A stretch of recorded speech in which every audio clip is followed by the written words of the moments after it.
And by day, it's no less spectacular. Hi, I'm Paul Majors from News 11. 100 years ago, St. Paul hosted its first Winter Carnival celebration. And that magnificent structure behind me, the Ice Palace, that Minnesota marvel, was built to celebrate that centennial. I'm Diana Pierce. This 1986 version of a winter fantasy continues the tradition started a century ago. And this modern-day edition became a monument to a community that gave of itself to create a dream. It took thousands of volunteers and even more hours to build the icy structure.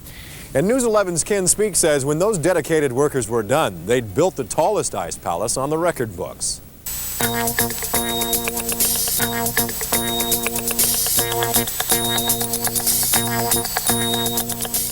There it was, November 1985, part of Phelan Park, where we saw a playground and picnic area. Others saw a thing of fantasy. But it took machines and construction material and people. People paid $1 a day to qualify them for construction insurance. Skilled people, construction tradesmen, volunteers to pound the pilings into the ground, to lay the rebar, the mats of reinforcing steel that make the concrete strong, to tie it all together with wire. It had to be strong to support the more than 6 million pounds of ice that had been laid atop it. And it took skilled construction tradesmen to pour close to a foot of concrete around the rebar and then vibrate the bubbles out of it to make it strong and float the surface smooth again to make it strong. It was cold work early on, but the volunteers, the carpenters and the iron workers, they shared the vision their work would produce. They all want to see the castle built. A lot of people are going to enjoy the castle. Kids, old folks, myself, my grandchildren, everybody. Community spirits, I said. That's what it is. That's what everybody's out here for, all the building trades. They were working quickly, trying to make up the time they'd lost to insurance problems that had delayed the construction start by more than a week. But already they had made up some of the time. We're a little bit behind schedule, but with all the pitching in, we've had iron workers getting their work done in 2 days. We're gaining a little bit of time on our schedule. They faced problems building the ice palace. Working with ice is considerably different than working with any other materials these folks had experience with. And the saws to cut the 700-pound blocks from ice-covered Lake Phelan, the saws were one of a kind. The spuds they used to break the chunks apart. You may need a dozen of something, but you can only find 2 or 3. Then, after things began to come together, like the special conveyor to lift the blocks from the lake, then the weather turned warm. And the guys who earned $1 a day, the cement masons and bricklayers and stone masons, they worked with their coats open in 40-degree temperatures, and the ice in the palace began to melt. So the construction folk worked doubly hard at night, the second shift, when the sun wasn't around to melt their work, when the slush they used to cement the blocks together would freeze, when it was even more important to try to make progress. And then during the day, they draped white material over the sun side of the structure, hoping to keep the blocks below melting temperature. But the temperature stayed warm, so they tried spraying a carbon dioxide water mixture on the walls, a refrigerant, to preserve that which they'd spent hundreds of hours erecting. Finally, by January 22nd, it turned cold again, and the volunteers found themselves saying things they never would have expected to come from their own mouths. It's super. Real good. This is just right. Good for the men and it's good for the blocks. The ice palace was growing quickly in late January, but by January 22nd, the day they had intended to complete the tallest ice palace in the world, they had gotten only 18 blocks high on the walls, and they were feeling deadline pressure. Coming down easy. Bring her down. Bring her down. Bring her down. Super. By this point, folks could see form and shape. They could understand the vision of the planners, and the volunteers could begin to concentrate their efforts on the finer points, things like the head of Eros. I've never had a chance to do anything this big before, so, you know, it is fun. A lot of work. I've got a sore hand, but who cares, you know? Don Neurotter voiced the feelings of the 700 dedicated construction workers who built that ice palace. They were enthusiastic. They enjoyed the challenge. And when finally the day came that the cap was slipped onto the highest tower, when the volunteer construction workers were finished and they themselves had cameras around their necks, well, they were proud. They knew the reality of the words spoken at the topping off ceremony. I think what this project represents is not so much so many blocks on top of so many blocks, but the fact that a whole lot of people from this whole area can come together and do something that most people didn't think could be done. We finally got where we wanted. It would have been nice if they could have completed it according to the original plan, but that looks pretty nice. It was kind of fun to make. But there was times where I doubt whether I was going to make it or not, especially when the wind chill was 28 below and there was only 3 guys up there. Then I thought, oh man, we'll never make it. But it turned out beautiful. Look at it. Pretty as can be.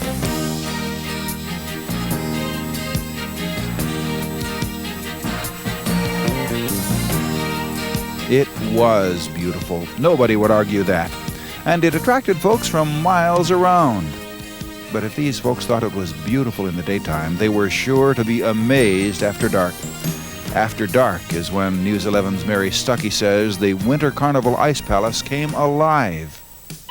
At night, the palace was truly a wonder to behold, glittering, glimmering, and full of light. This icy marvel almost didn't seem real. Fantasyland. Really does look like Fantasyland. Well, it looks like castles that you see in fairy tale books, I think, don't you? It's beautiful. I've never seen anything like this before. And thousands of photographers wanted to remember what they'd seen. It's the lights that made the difference between night and day. 1,200 bulbs, red, blue, and green, changing colors in a 5-minute sequence. Deep within the palace, a $26,000 computer center controlled the lights which themselves were special. This is a ceramic coating that you see on that bulb. Come on. And that's a very expensive light bulb. Indeed. $14,000 worth of lights brightened the palace, the effect breathtaking.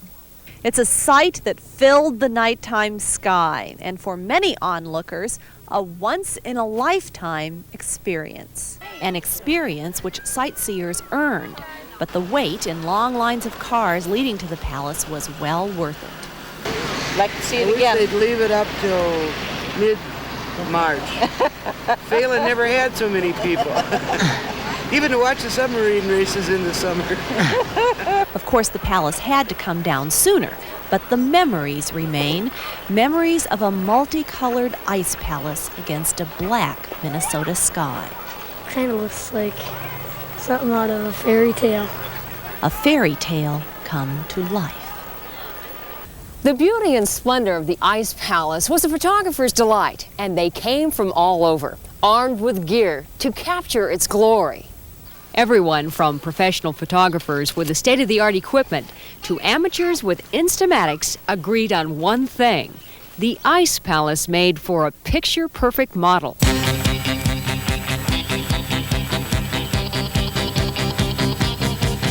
Some wide angles of the whole thing lit, some time exposures to get the different colors. I came all the way from California for this.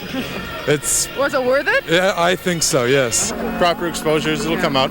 And the push for pictures resulted in a boom for one-hour photo stores in the Lake Phelan area, as some folks who snapped away rushed in to see what they'd captured on film. We brought them in today just to get these done right away so we could see if we had to go out there again. Do you have to? No, I don't think so.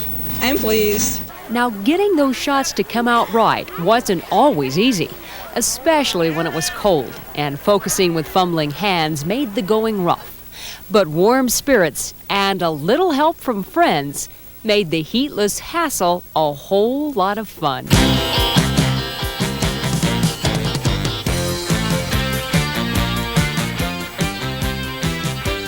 And if you didn't own a camera, the newspapers in both Minneapolis and St. Paul sold posters portraying the icy wonderland in all its glory, a pictorial tribute to a fantasy come to life. Okay, thanks. Due to safety considerations, the public was not allowed an inside view of the castle. But News 11's Janet Mason managed to get a guided tour, and she gives us a rare look inside the Minnesota Marvel. The majestic Ice Palace looks inviting. Everyone from moms and dads to toddlers want to take a peek behind these icy walls. I'd like to go in it because it's sort of neat. Sorry, for insurance reasons, spectators can't go in the palace. Since you can't personally take a tour inside the Ice Palace, come with us. We'll show you around. This is the courtyard, the largest room in the palace. The only other sizable room houses the sound system and the computer, which controls the 1,200 red, blue, and green lights. Our tour guide, Fred Chase, says several other chambers had to be eliminated when the palace was scaled down from its original size. At one time was little rooms that would have been inside the towers. And over in this area here, like right in here, there would have been an archway that you would have been able to walk in here and then down a ways and then come out down the other end. Same thing over on this side. There are several passageways that lead to dead ends, but this one took us to a small chamber at the base of one of the two towers. There's only one way in. Well, that wasn't too bad. Another small hole in the tower let us look up the shorter 76-foot icy spire. The inside of the palace is interesting, but the best view is from the outside. This certainly is one of the more magnificent ice palaces ever built, but it's not the first. News 11's Susan Wiese found that past ice palaces provided a good history lesson for the palace of today.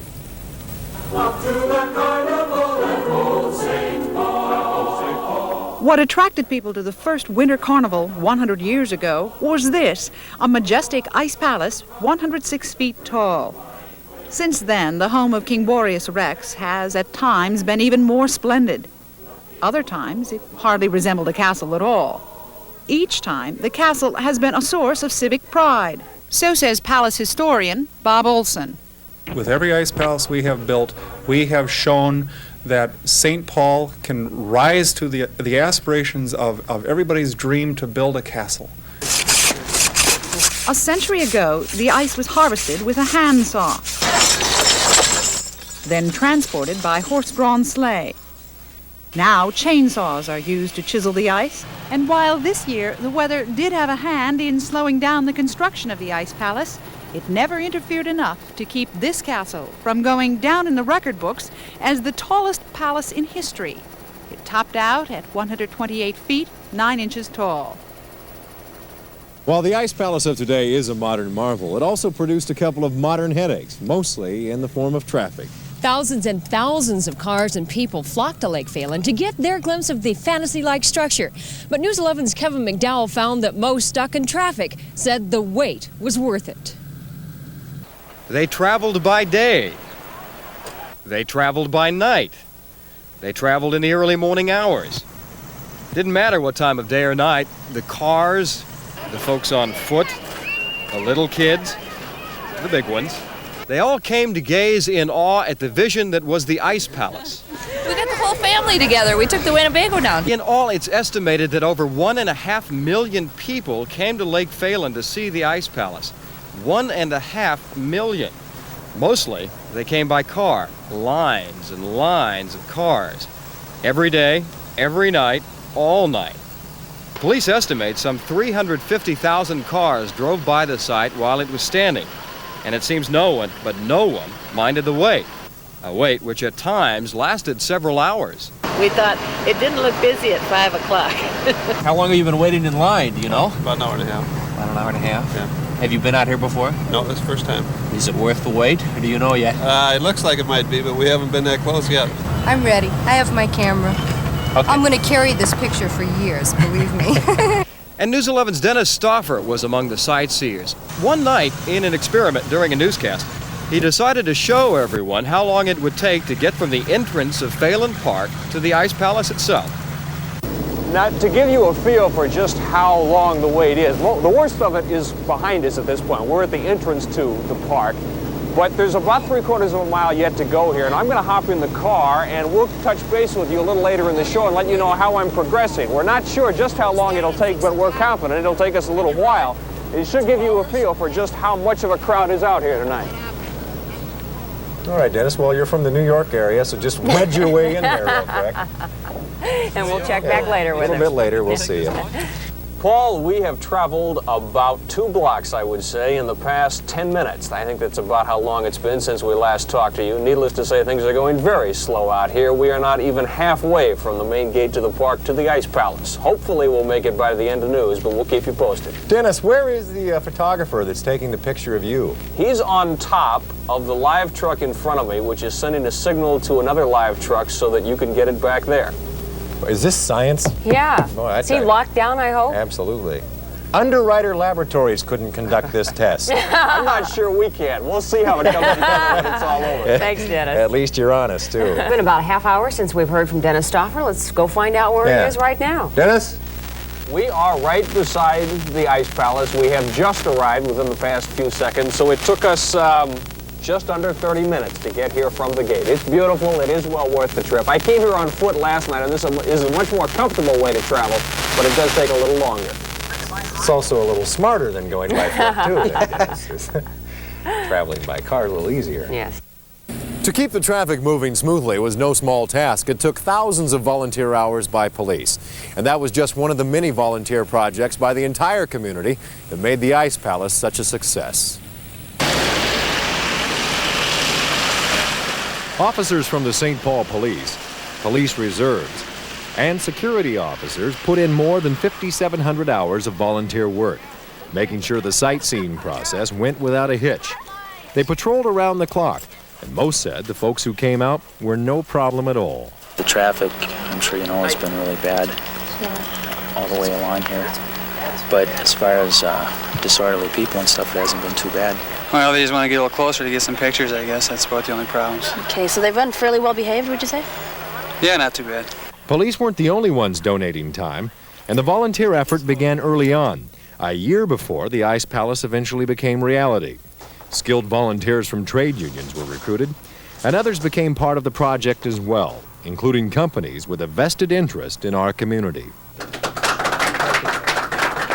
A check from WUSA Channel 11 for $50,000 helped cover a last-minute insurance problem, and various construction and electric companies provided additional manpower. Individuals throughout the community were able to chip in with financial support by buying ice block certificates at $10 each. Around $160,000 was raised by the volunteers of the Ice Block Brigade, and the ice block effort was supported by some pretty recognizable folks as well. We're working together to help build a dream. The largest ice palace in the world for the Centennial Winter Carnival. It'll be 15 stories high and built with more than 30,000 ice blocks at Lake Phelan. I'm sure my Aunt Myrtle in Miami would love one of those ice blocks. Well, wouldn't you like to win some of these prizes? You mean like the Jeep, the mink, the vacation, the $3,000 in cash, the boat motor and trailer? Well, yeah, I would, yeah. Hey, the ice block certificates are up here for only $10. When the volunteers were finally able to step back and admire their work, they found they'd put together a 6,300,000-pound marvel that stood 128 feet 9 inches high. And the opening ceremonies were dedicated to those who made it happen. From the hundreds and thousands of people, some of whom you will meet shortly, who volunteered their time and effort in the construction, to the companies that donated equipment, materials, and manpower, to the police reservists and volunteers who tried to control traffic, to the people that have bought ice blocks, and to all of you that have lent your moral support, this has been a community effort. The people that have been associated with Ice Palace have overcome every single obstacle put in their way, and I think we've proved to those people who just a few months ago said that you can't do that, that that's impossible, we've proved, oh yes, we can.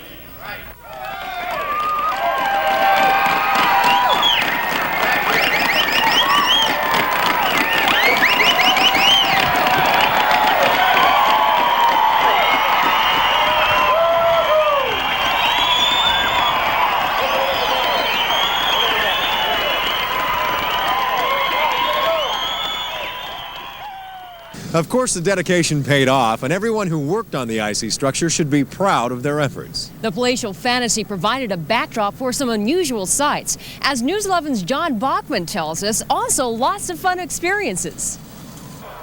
For weeks, the crowds gathered to gaze, wonder, and celebrate. Did you get a picture? Yeah. Okay. This is our first visit close up to it, but we're really impressed, and I think it's great to see everybody out here, and we're really enjoying seeing the sights and the people. I feel good because my aunt Liz and Uncle Ken helped, and I would really love to go in it, but I know we can't. Among the oddities, this fish iced inside one of the palace's blocks. And for sculpture, how about this tribute to all the construction workers who gave so much of their time?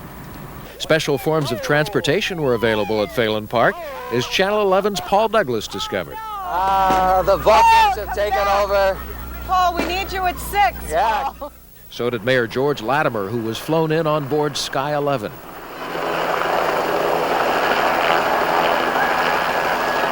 And the Channel 11 hot air balloon added to the festive spirit of the carnival.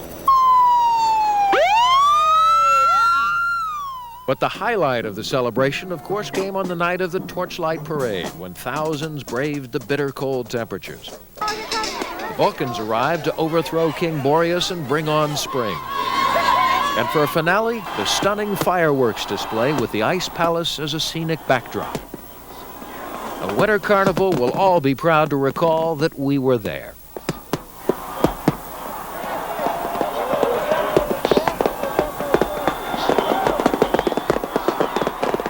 Of course, it couldn't last forever. No, 14 days into its run as a Minnesota Marvel, that crane started bringing the Ice Palace down.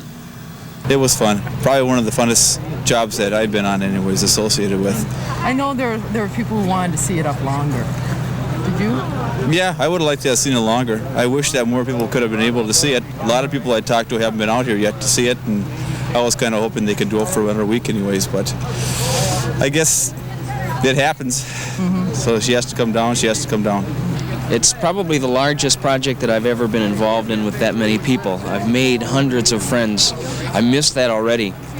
I'll always be able to say that I did this with a lot of other people, but it's sad to see something this great come to an end. It's kind of like a wake, but I wore my blue clothes so I didn't look like one of those Vulcans, you know.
Lake Phelan is back to normal now. The Ice Palace is gone. And with it, a parade of sightseers and a long line of cars. But it won't be forgotten that this lake was the scene of a piece of history, an idea that caught fire, an icy wonder that pulled a community together and warmed the hearts of hundreds of thousands of Minnesotans.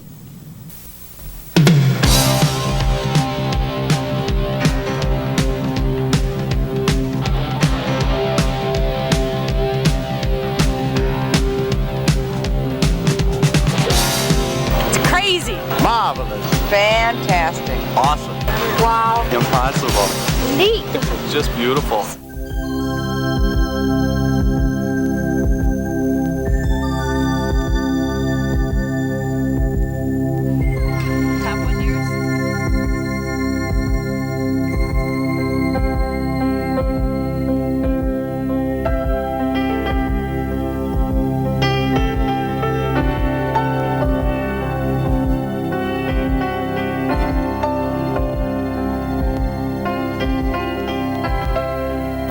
Love it.